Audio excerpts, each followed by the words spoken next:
বিলম্বে হলেও অন্তর্বর্তী সরকার আওয়ামী লীগ এবং তার সঙ্গে যুক্ত সব সংগঠনের কার্যক্রম বন্ধের সিদ্ধান্ত নেয় বিএনপি আনন্দিত বলে জানিয়েছেন দলের মহাসচিব মির্জা ফখরুল ইসলাম আলমগীর।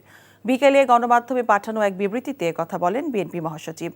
মির্জা ফখরুল বলেন, গত 10ই ফেব্রুয়ারি প্রধান উপদেষ্টার সঙ্গে সাক্ষাৎকালে তার হাতে দেওয়া পত্রে গণহত্যা এবং মানবতাবিরোধী অপরাধের দায়ে আওয়ামী লীগকে রাজনৈতিক দল হিসেবে বিচারিক প্রক্রিয়ায় নিয়ে আসার দাবি জানিয়েছিল বিএনপি। তাছাড়া গত 16 এপ্রিল প্রধান উপদেষ্টার সঙ্গে সর্বশেষ সাক্ষাৎকালেও তার হাতে দেওয়া পত্রে পতিত ফ্যাসিবাদী দল এবং সেই দলীয় সরকারের সঙ্গে যারাই যুক্ত ছিল তাদের বিচার দ্রুত করে দেশের রাজনীতির ময়দানকে জঞ্জালমুক্ত করার দাবি জানানো হয়েছিল।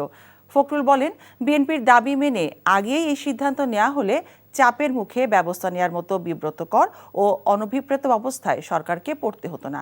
ভবিষ্যৎ কার্যক্রম পরিচালনায় অন্তর্বর্তী সরকার বিষয়টি সতর্কতার সঙ্গে মনে রাখবেন বলে আশা করেন বিএনপি মহাসচিব। বান্ডেল থাকলে প্রতি সেনমানিতে টাকা বাঁচবে। বিকাশ সেনমানি বান্ডেল কিনে জিতুন প্রতি লেনদেনে।